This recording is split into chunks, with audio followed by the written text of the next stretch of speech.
আসসালামু আলাইকুম। আমের মোরব্বা খেতে কে না পছন্দ করে বলেন? কিন্তু এটা বানানো অনেক বেশি কষ্ট মনে হয়, তাই না? আজকে আমি একদম সহজে তৈরি করব আমের মোরব্বা। অলমোস্ট এখানে সোয়া কেজির থেকে একটু বেশি কম হতে পারে। ৩ টা আম নিয়েছি বড় সাইজের। আর এই আমগুলো একটু হালকা, হালকা মিষ্টি টাইপের দেখে নিয়েছি যাতে টকটা বের করতে খুব সহজ হয়। আমগুলো ছিলে নিয়েছি, এখন মাঝখান থেকে একেবারে অর্ধেক করে নিব। একটু মিষ্টি টাইপের আম নিলে মোরব্বা তৈরি করতে সহজ হয়। আমগুলো মাঝখান থেকে কেটে লবণ পানিতে ভিজিয়ে রাখছি ১০ মিনিট। ১০ মিনিট পরে ফিরে আসছি।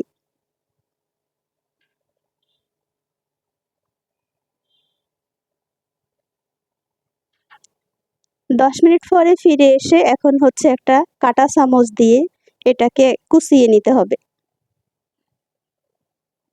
কেউ চাইলে কিন্তু খেজুরের কাঁটা বা অন্যান্য কিছু দিয়ে বাজারে হরেক রকমের জিনিস পাওয়া যায়, সেগুলো দিয়ে করতে পারি। কাঁটা চামচ যেহেতু সবার বাসায় থাকে তাই আমাদের কোনো পেইন নেই।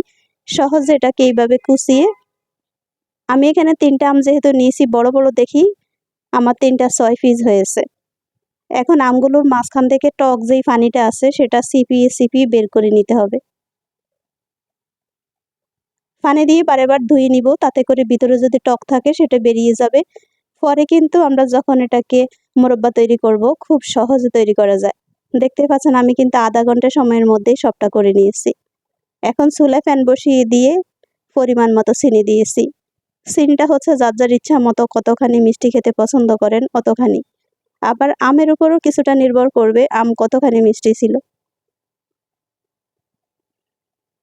চিনির সঙ্গে দিয়েছি স্বাদমতো লবণ, সঙ্গে দিচ্ছি গরম মসলা, লবঙ্গ, এলাচ, দারুচিনি।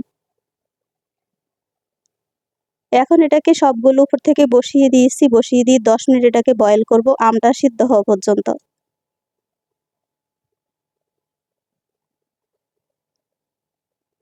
এক পাশ যখন একটু হয়ে গিয়েছে, সেদ্ধ হয়ে আসছে, তখনই অন্য পাশটা উল্টে দিচ্ছি।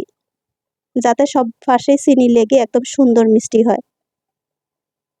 দেখতেই পেয়েছেন আমের থেকেও কিছুটা পানি বেরিয়েছে। এখন সবগুলোকে আমরা কিন্তু ডেকে দিব না, ডেকে দিলে আরো পানি বেরিয়ে যাবে। চিনিটা গলে একেবারে সুন্দর একটু ঘনত্ব হয়েছে, দেখতেই পাচ্ছেন একেবারে রসালো আমের মোরব্বা রেডি। মোরব্বাটা তুলে নিচ্ছি, ১০ মিনিট একটু রেস্টে রাখার পরেই দেখতে পাবেন একেবারে সুন্দর হয়ে গিয়েছে। আর এটা খেতে এতটাই মজা, এতটাই মজা।